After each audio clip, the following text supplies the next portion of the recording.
네, 여러분 안녕하십니까? 네, 우리 이시영 집사님이 염려하신 만큼 이렇게 많이 힘든 건 아니고요. 며칠째 조금 무리를 해서 그런지 하여튼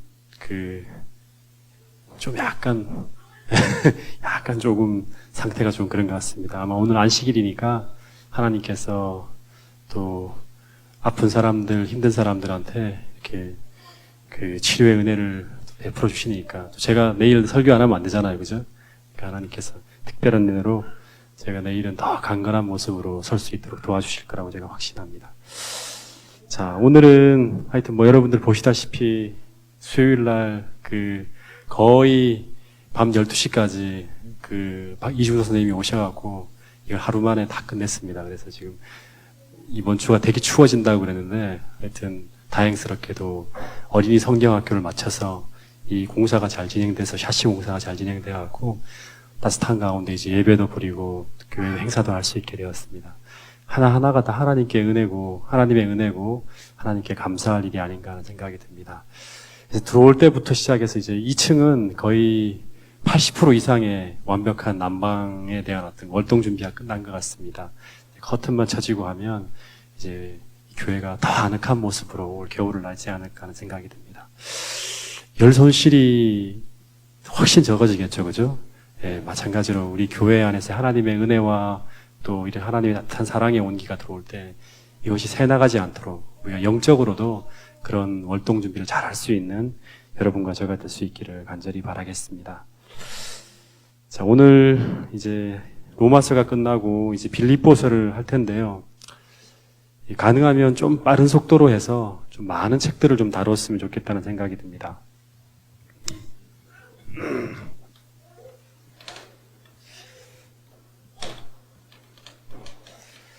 여러분, 빌립보서의 저자가 누구죠? 네, 바울입니다, 바울. 그래서 이 바울이 쓴 성경책을 뭐라 그러냐 그러면 바울 서신이라 그럽니다. 바울이 편지로 썼던 그런 내용들이 전부 다 성경책이 된 거예요. 그래서 바울이 신약 성경에 몇 권을 썼죠? 네, 14권의 책들을 썼습니다. 14권의 책들. 그래서 이제 잠깐 조금 이제 제가 지도를 잘 그릴 수 있을지 모르겠지만 한번 그려보겠습니다. 네. 이렇게 흘러가고 이렇게 돼서 이렇게 된 다음에 이렇게 넘어가서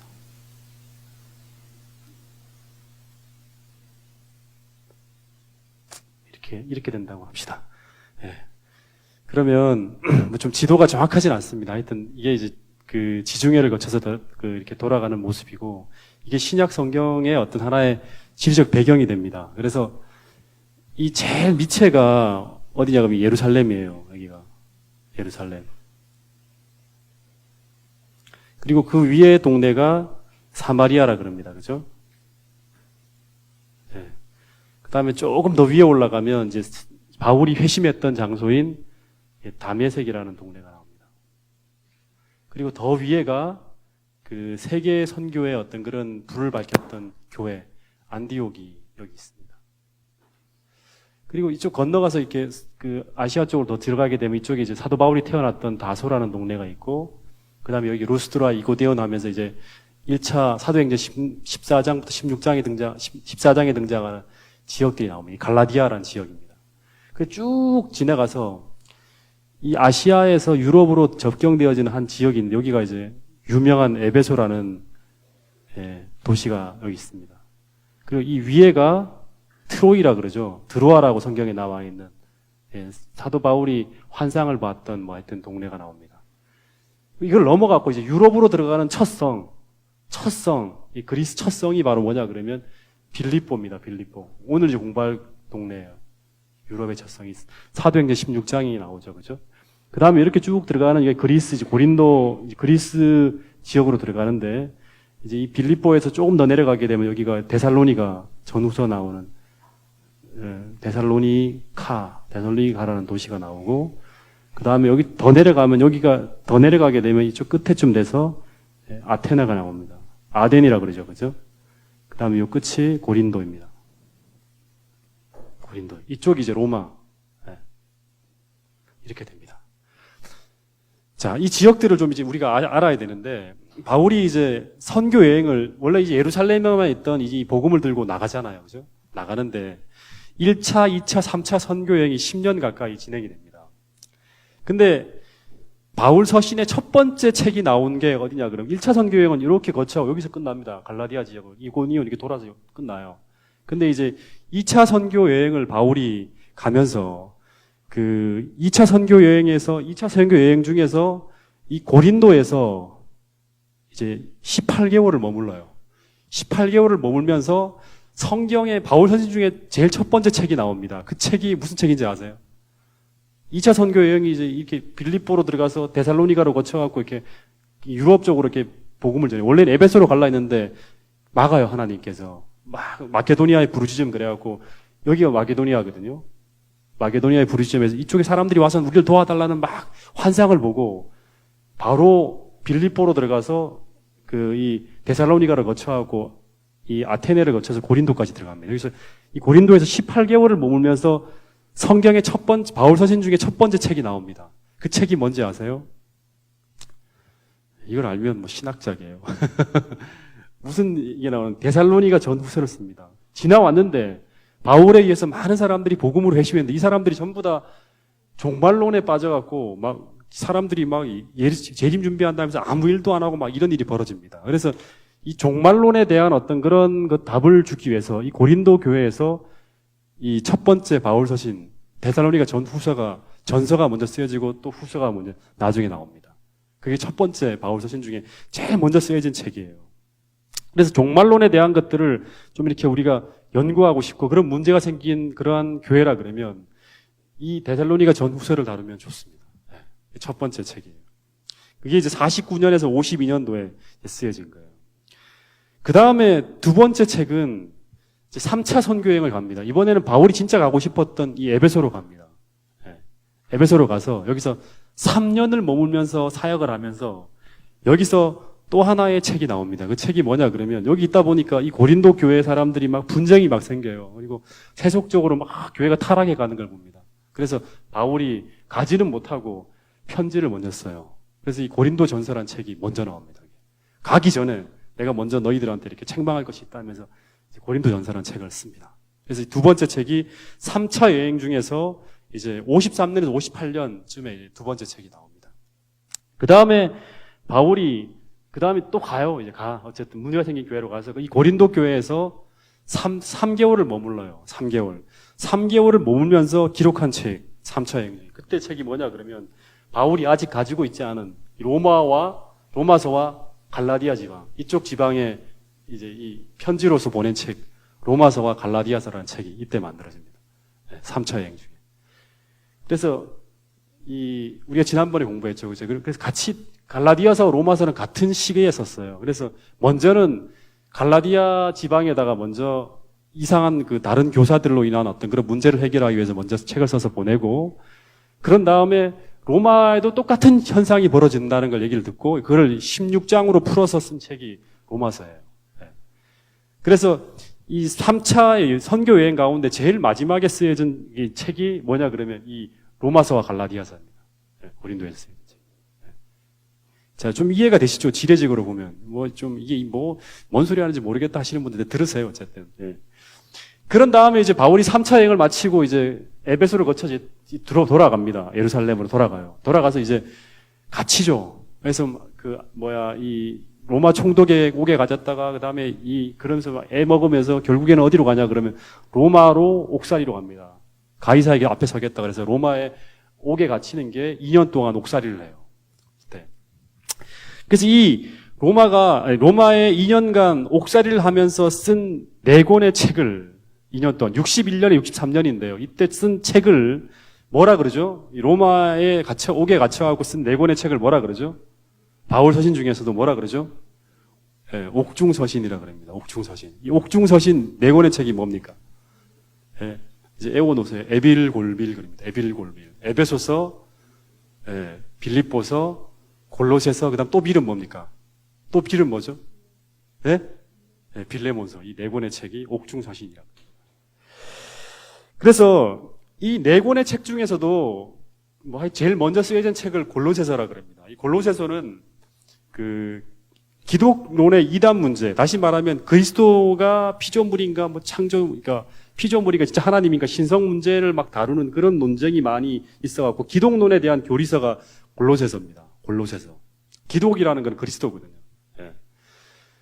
그리고 골로새 교회의 장로인 사람이 이제 빌레몬 장로인데 그 집에서 도망쳐 나온 노예 오네시모라는 사람이 이제 예수님의 제자가 돼요. 도망쳐 나왔다. 그런 다음에 이 사람이 너무 착하고 그래갖고 바울이 그 골로새 교회의 장로인 빌레몬 장로에게 이 오네시모를 용서해라. 죽이잖아요. 원래 다 탈출한 노예 있으면.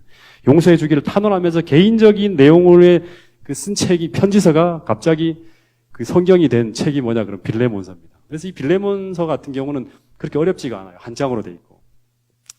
그 다음에 에베소서는 교회론이 많이 다루어지는 내용이에요. 그리고 옥중서신 중에서 제일 마지막에 쓰여진 그 책이 뭐냐 그러면 빌립보서입니다. 빌립보서. 마지막에 쓰여진 책. 그래서 이 에빌골빌, 에베소서, 빌레몬서, 골로새서 같은 경우는 이 두기고라는 사람에 의해서 가는 길에 다 전해주라 해갖고 이렇게 편지가 전해지는데 이 빌립보서 같은 경우는 이 빌립보 교회 한 그 장로가 있어요. 바울의 옥바라지를 위해서 보낸 장로가 이제 책에 보면 에바브로디도라는 장로인데 이 사람에게 직접 가지고 가서 빌립보 교회에 전달하라 그래갖고 이제 전달되어지는 게 이 빌립보서입니다. 좀 전달하는 과정도 달라요. 맨 마지막에 쓰인 책이고. 자, 그러면 요 구조를 한번 좀 제가 그리고 할 겁니다. 나중에 좀 1차, 2차, 3차 선교여행 이 부분들을 좀 이렇게 같이 알아놓으면 지리적인 배경들을 알아놓으면 어떻게 돌아가는지 좀 알 수 있으니까 지금 요 그림들은 좀 알아놓으면 좋겠습니다.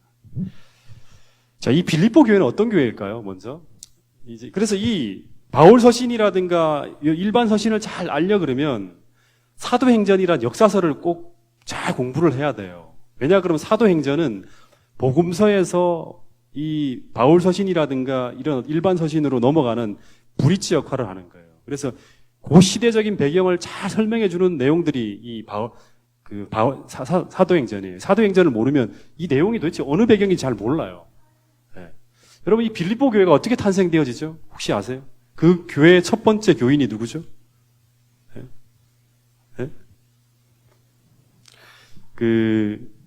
얘기하지만 빌립보는 하나님께서 바울이 원래는 에베소 가서 이렇게 전도하려고 그러는데 그렇게 하지 말라고 하면서 이 마게도니아의 부르짖음을 듣고 유럽으로 바로 넘어갑니다. 바로 넘어가면서 첫 번째 관문이었던 이 빌립보 성에 첫 번째 도달을 해요. 이 사도행전 16장에 나옵니다.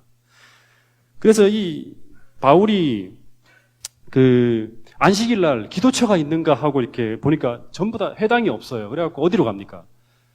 네? 어디로 가죠? 강가로 나가요. 강가로 나가서 기도하려고 딱 하다가 거기서 누구를 만나죠? 예? 예? 두아디라라는 도시에서 온 그 자주장사 누구? 예? 누구를 만나죠? 누구를 만나죠? 루디아. 예, 루디아를 만납니다. 자주장사. 그 루디아를 만나고 열심히 전도를 했는데 이 사람이 마음이 활짝 열려서 그 복음을 받아들여요. 그리고 난 다음에 이 사람이 자기 가족까지 다 전도를 해요. 그래서 이 루디아와 그 가족 전체가 빌립보라는 동네에서 첫 번째 그리스도인이 되는 거예요. 그러니까 이 빌립보 교회의 첫 번째 요인은 루디아와 그 다음에 그 가족들이. 이 사람이 아마 나중에는 이 빌립보 교회에 뭐가 됐을까? 수석 집사가 됐겠죠. 수석 집사. 예. 그리고 난 다음에 이제 바울이 여기서 열심히 전도하다가 이 점을 치는 귀신들이 한 여종을 만나고 그 귀신들 여종을 치료해줘요. 치료해주는데 이 주인이 이 점 쳐갖고 뭐를 받죠? 자기 이제 불을 늘리는데 이 재산이 끊어지니까 어떻게 합니까? 바울을 억울하게 이렇게 누명을 씌워서 옥에 가둡니다. 그래서 거기 갇혀요, 옥에. 신나게 두들겨 맞고 거기 같이 동행했던 사람이 누구냐면 신라예요. 바울과 신라가 옥에 갇혀갖고 궁뎅이 막 오르만지면서 아파라는 게 아니라 찬송을 부르는 노래를 막 부르는 거예요. 노래를 부르는데 어떤 일이 벌어지죠? 그게 완전 토굴이에요. 갇히면 언제 나올지 몰라. 이제 끝났구나. 인생 종쳤구나 할 수도 있는데 찬미를 막 부르는데 지진이 나면서 옥문이 열려요. 그런 다음에 죄수들이 다 탈출했다는 걸 알고 간수가 어떻게 합니까? 자결을 하려고 그래요. 목을 딱 자르려고 그러는데 말립니다. 그렇게 하지 말라고.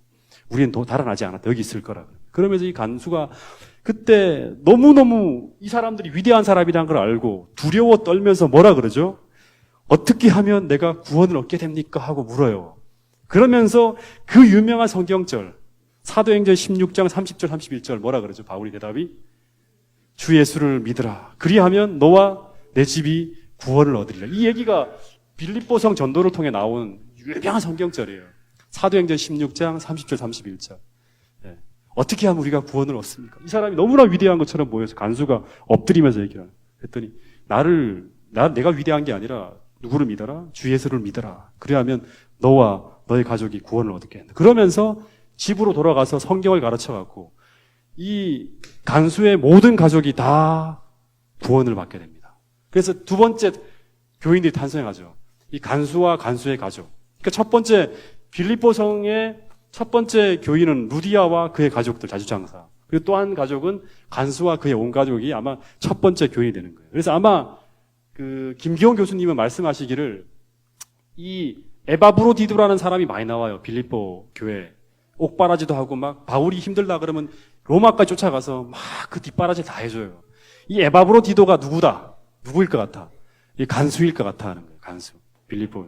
그래서 이 사람이 아마 수석 장로가 되지 않았을까. 이렇게 이제 추론하는 거예요.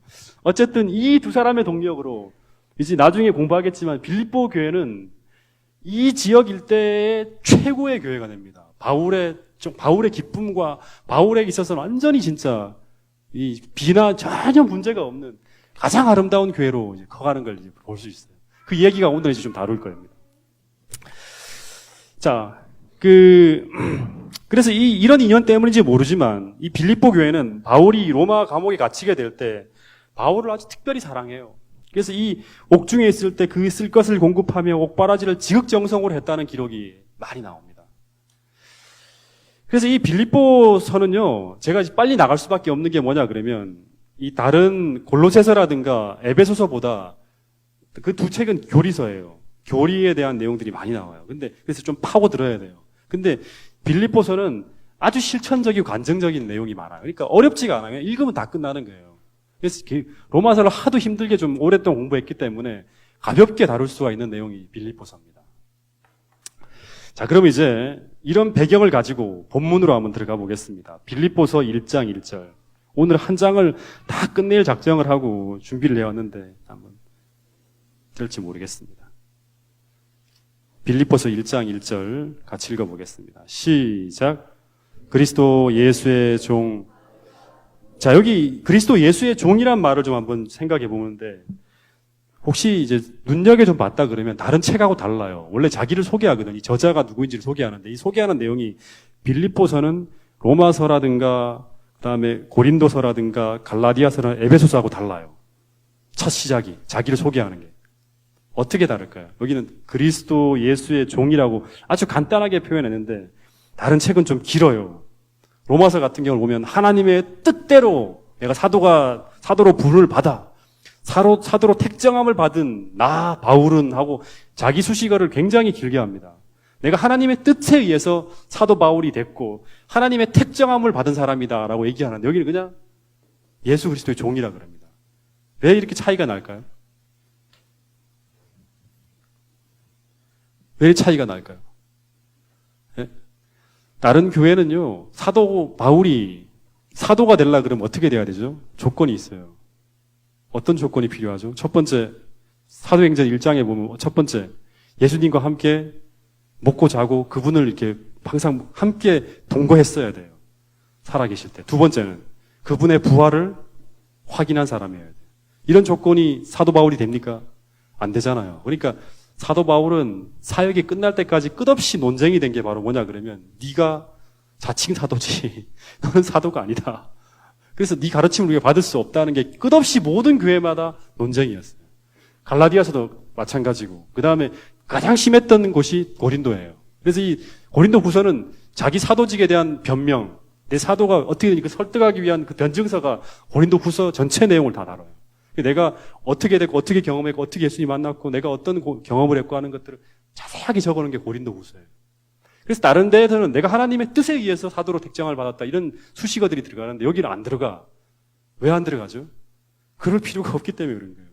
왜냐 그러면 사도 바울과 빌립보 교인과의 관계는요, 다른 사도 자격이 논쟁이 삼는 자가 거의 없을 만큼 굉장히 관계가 좋은 교회예요. 그래서 이게 간단하게 얘기하고 넘어갈 수 있는 거예요. 그리고 또 하나 이게 보면 이제 그리스도 예수의 종 바울과 디모데는 그리스도 예수 안에서 빌립보에 사는 모든 성도와 또한 감독들과 집사들에게 편지하노니 하나님 우리 아버지와 주 예수 그리스도로부터 은혜와 평강이 너희에게 있을지어다 합니다. 여기 보면 이제 항상 다른 책도 보면 바울과 디모데가 항상 함께 갑니다. 자, 이 디모데라는 사람에 대해서도 잠깐 좀 공부를 하죠. 디모데. 바울에 대해서는 우리가 갈라디아서 공부할 때도 했고, 많이 로마서 공부할 때도 했기 때문에 바울은 어쨌지만 이 신약 성경에 두 권의 이름이 이 디모데라는 사람에 의해서 이름을 땁니다. 자, 디모데라는 사람이 어떤 사람이죠? 디모데 전서 후서는 디모데가 기록했다. 맞다고 생각하는 사람 손 들으세요. 디모데 전서 후서는 디모데가 기록했다. 누가 기록했죠? 네. 그럼 이 디모데는 왜 디모데라는 이름을 썼을까요? 수신자가 디모데예요. 디모데. 그래서 이 바울이 이 디모데가 이제 목회를 하잖아요. 목사거든요. 디모데가. 그래서 이 목사에게 썼기 때문에 목회서신이라 그래요. 그래서 목사님들이 많이 읽어야 될 책이 바로 뭐냐? 그럼 사역자들이 이 디모데 전서 후서예요. 네. 그 디모데가 바울이 가장 사랑하는 애제자 중에 한 사람이에요. 그래서 디모데가 실제로 바울은 디모데를 가지고 내 아들이라고 계속 얘기를 합니다. 아들이라 할 만큼 이 디모데는 바울이 사랑하는 애제자 중에 한 사람이었어요. 이제 이 사람이 언제 예수님의 제자가 되냐 그러면 1차 선교 여행 때 루스드라와 더베를 이렇게 여행할 때 그때 이제 바울에 의해서 회심을 합니다. 루스드라와 더베라는 동네를 지나가면서. 그래서 이 디모데는 아버지와 어머니가 좀 특별합니다. 아버지는 어떤 사람이냐 그러면 헬라인이에요. 유대인이 아니에요. 헬라인. 그리스인이죠. 어머니는 누구죠? 어머니는 유대인이에요. 유대인. 그럼 한번 읽어보겠습니다. 먼저. 사도행전 16장 1절 한번 펴보세요. 이런 배경들을 좀 알면 성경을 공부할 때 훨씬 더 읽을 때 이해에 도움이 될 거란 생각이 듭니다. 16장 1절을 2절까지 한번 읽어보겠습니다.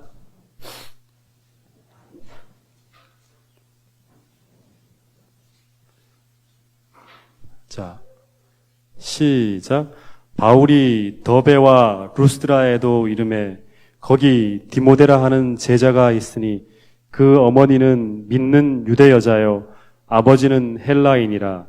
디모데는 루스드라와 이고니온에 있는 형제들에게 칭찬을 받는 자. 그러니까 이 사람이 이런 얘기가 많이 칭찬받는 자라는 말이 참 많이 나와요. 그러니까 어느 사역지를 가든 항상 사람들에게 존경을 받고 칭찬을 받는 그런 목사가 바로 이 디모데 목사였어요. 사도 바울의 가르침을 가장 헌신적으로 따르고 가장 헌신적으로 그 가르침에 이행했던 사람이에요.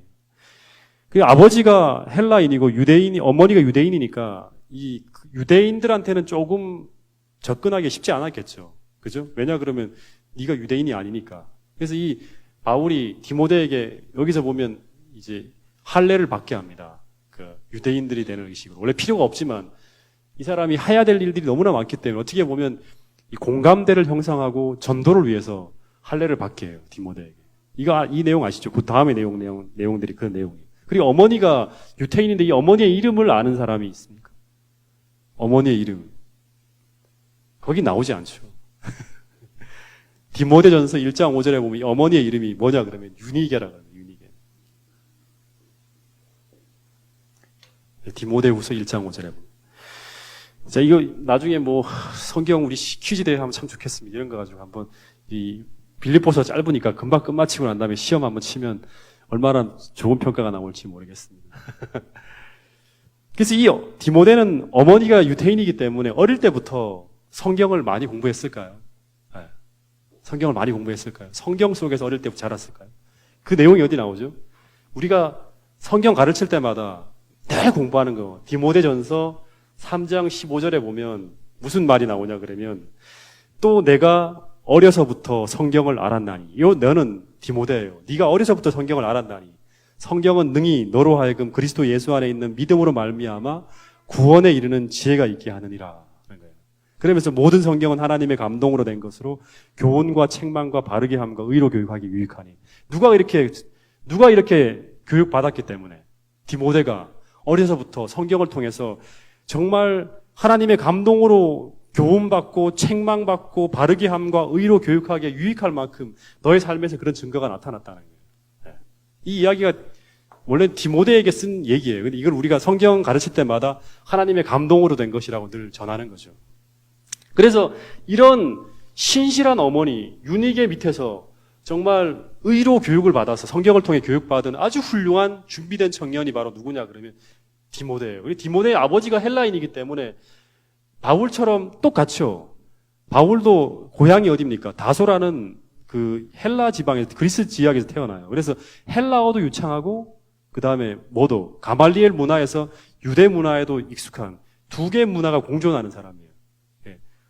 똑같이 세계인이 될 수 있었던 거예요. 똑같이 디모데도 아버지가 헬라인이기 때문에 그리스어에 융통하고 그리스 문화에 익숙하고 더군다나 어머니는 유태인이잖아요. 그러니까 히브리 문화와 헬라 문화가 공존하는 똑같은 바울과 같은 어떤 그런 세계관을 가지고 있는 사람이었어요. 그래서 바울과 같이 콤비가 돼갖고 정말 아주 굉장한 청년 때부터 활약을 하는데 곳곳에서 칭찬받는 자라는 평가를 받았어요. 근데 이 디모데의 하나의 어떤 그런 문제가 있었습니다. 이 문제점이 뭐였냐 그러면 단점이 그 디모데 전서 5장 23절에 보면 신체적으로 건강하지 못했어요. 이 사람이. 그래서 그 얘기가 나오죠. 네가 계속 몸이 잦은 병이 자꾸 재발하는데 너는 물만 먹지 말고 뭐도 좀 먹어라. 물에다가 포도주를 좀 타갖고 포도주를 좀 타갖고 좀 먹으면 네 위장병에 도움이 될 거라는 얘기가 나와요.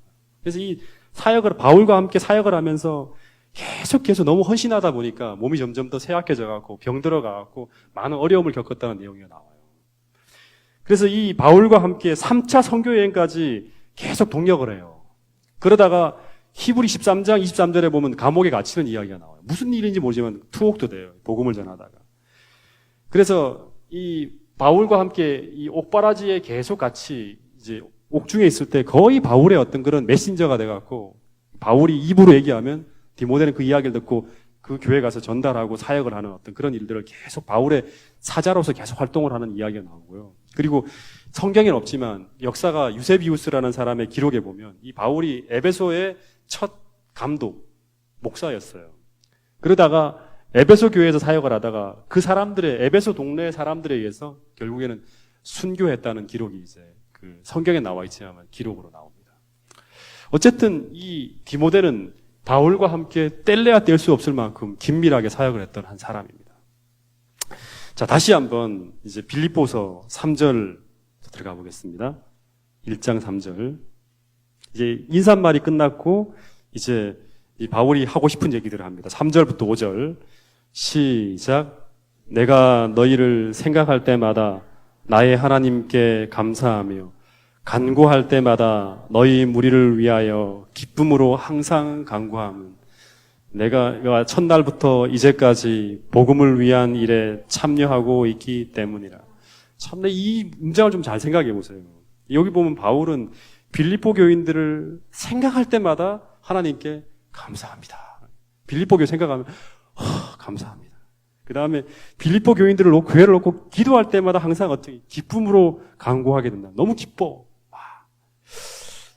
그럼 이거 보면 내가 볼 때 무슨 빌립보 교회하고 이 사도 바울하고 연애하는 것 같아요. 이거.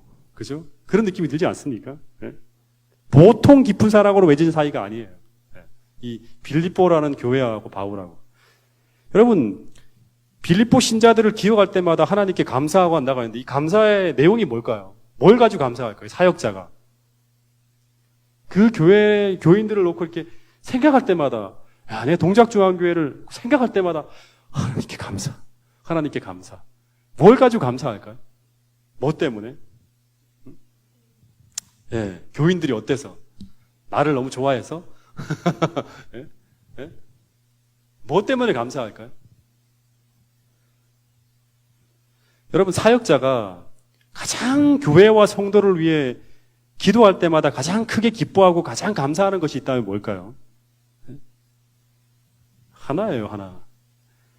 바로 이건 모든 사역자가 똑같을 거예요. 성도들이 신실한 그리스도인으로 말씀대로 변해가는 거예요. 내가 가르치는 가르침대로 변해가는 거예요. 하나님 말씀대로. 두 번째는 말씀대로 살아갈 때. 여러분, 이것이 바울이 빌립보 교인들을 생각할 때마다 감사하고 있다는 것이고, 그래서 이것은 아주 모범적인 교회로 이 교인들이 신앙생활을 하고 있었다는 이야기예요.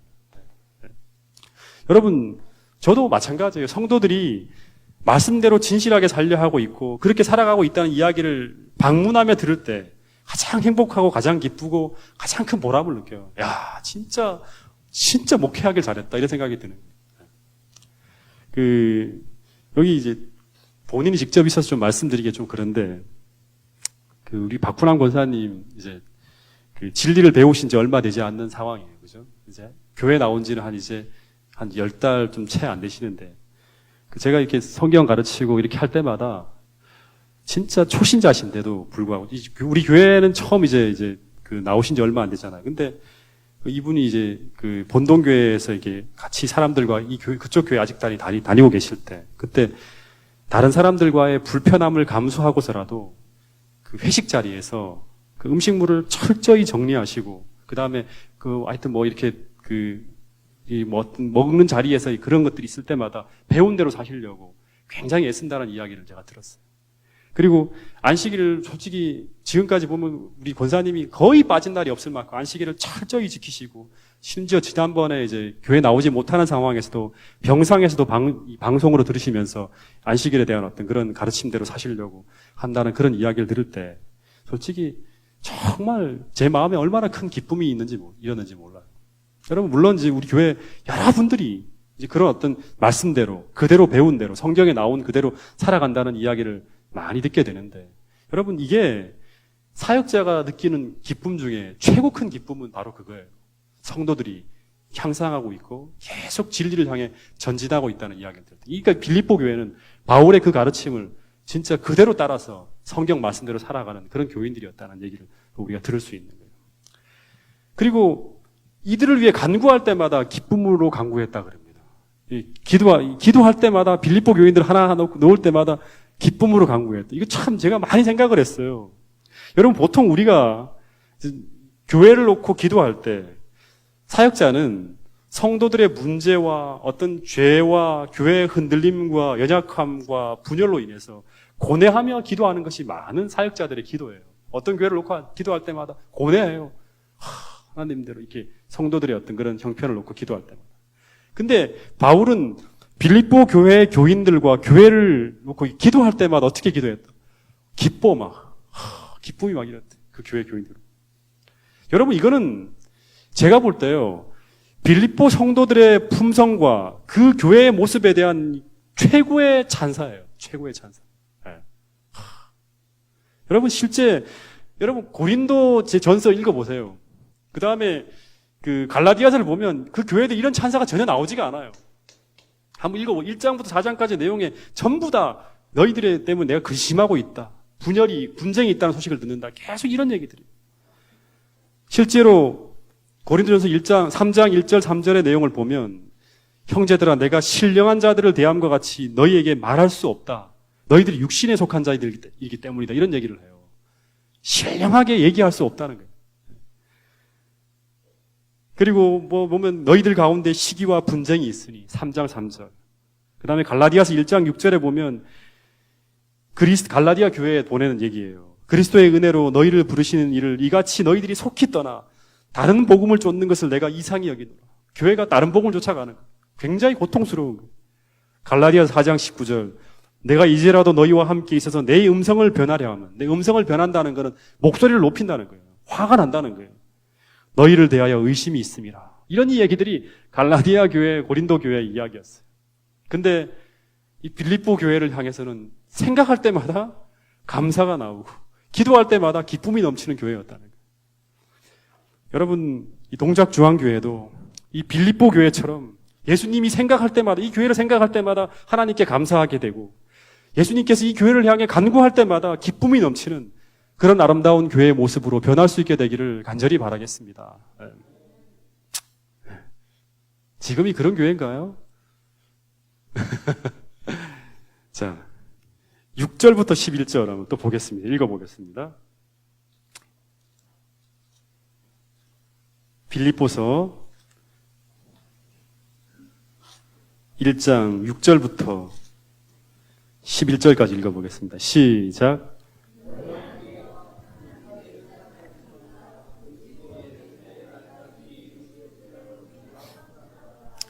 내가 너희 무리를 위하여 이와 같이 생각하는 것이 마땅하니 이는 너희가 내 마음에 있음이며 나의 매임과 복음을 변명함과 확정함에 너희가 다 나와 함께 은혜로 참여한 자가 됨이라. 내가 예수 그리스도의 심장으로 너희 무리를 얼마나 사모하는지 하나님이 내 증인이시라. 내가 기도하노라.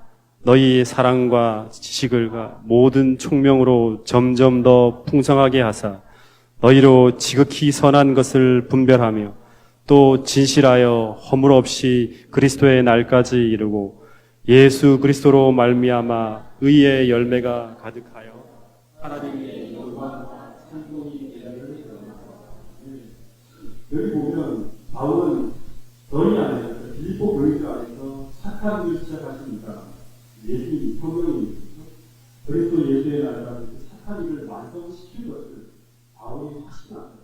너희들 교회가 생각하는 시작입니다. 이게 완성시킬 때까지 하나님께서 분명히 그렇게 이루어질 것을 확신합니다. 하나님이 바라시는 그 교회의 모습으로 빌립보 교회가 성장하고 나아가고 확신합니다. 그 이유가 뭐냐면 두 가지예요. 바울의 마음속에 이 빌립보 교회들이 늘 있습니다.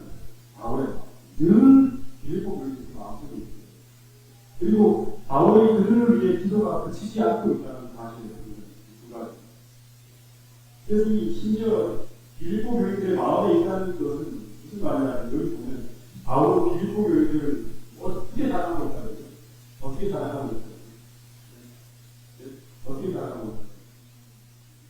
이거는 어떻게 사랑하고 있다? 예수 그리스도의 심장으로 너희를 사랑하고 이 심장이라는 말이 이제 원어를 보니까 뭐 애정, 동정 뭐 이렇게 이제 그런 이제 표현으로 쓰이더라고요. 그러니까 다시 말하면 바울이 예수 그리스도의 마음, 애정, 그런 사랑으로 빌립보 교인들을 사랑하고 있다는 말이에요.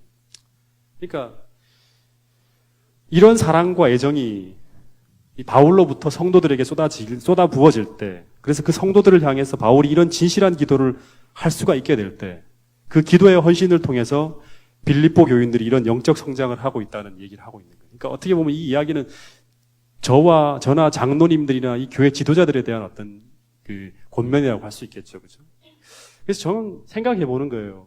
교회가 진짜 성장하려 그러면, 그러니까 성령님께서 계속 교회를 어떤 하나님께서 바라시는 위치까지 끌고 가려 그러면 이 교회 지도자, 그러니까 목사를 비롯해서 장로님들과 또 어떤 교회 지도자들, 리더들과 교인 성도들 간의 이 관계가 이런 뜨거운 어떤 관계, 바울과 빌립보 교인의 이 관계처럼 뜨거운 사랑의 관계로 맺어질 때 이런 성장이 가능해지는 거예요.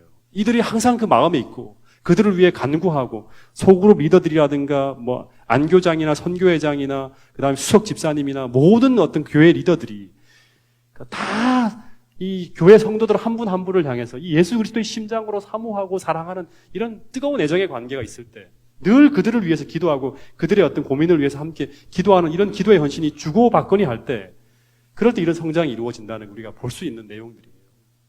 아름다운 교회가 될 수 있는 비결이라는 겁니다. 그래서 여러분 정말 저와 이 동작중앙교회 성도들과의 관계가 또 우리 지도자들과 동작중앙교회 각 성도들과의 관계가 이런 빌립보 교인들의 이 모습과 이 바울과의 관계처럼 이런 뜨거운 사랑의 관계로 맺어질 수 있게 되기를 간절히 바라겠습니다. 9절부터 11절에 보면 이제 이런 말이 나옵니다. 내가 기도하노라. 너희 사랑을 지식과 모든 총명으로 점점 더 풍성하게 하사 너희로 지극히 선한 것을 분별하며 또 진실하여 허물 없이 그리스도의 날까지 이르고 11절 마침내 이 빌립보 교회가 예수 그리스도로 말미암아 의의 열매가 가득하여 하나님의 영광과 찬송이 되기를 원한다. 자, 이제 여기에서 하나 조금 깊이 있지는 않지만 좀 팔 수 있는 내용이 나오는데 여러분 하나님의 영광이라는 단어가 나오면 꼭 성경에 보면 짝으로 등장하는 단어가 있어요. 영광. 그러니까 영광이라는 말은 하나님의 이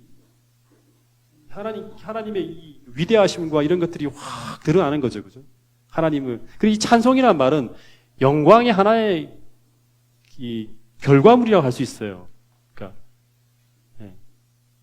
그러니까 하나님 영광이 들어갈 때 우리는 하나님께 예배하고 경배하고 찬송하는 거거든요. 찬송은 하나님께 경배하는 한 모습이에요. 이 영광이라는 단어와 항상 짝을 이루어서 등장하는 단어가 있습니다. 하나님께 영광이 되려면 뭐가 같이 있어야죠?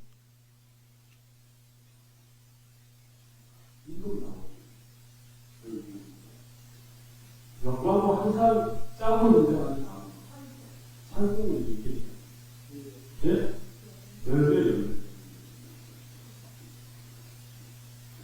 요한복음 15장 8절에서 보면 뭐야? 너희가 열매를 많이 맺으면 포도나무와 가지의 비유를 들면서 너희가 많은 열매를 맺으면 어떻게 된다? 하나님의 영광을 보이게 열매와 항상 영광이 싹 들어옵니다. 똑같아요. 우리도 의의 열매가 가득하여서 의의 열매가 가득하면 이게 뭐가 된다? 하나님의 영광과 찬송이 된다.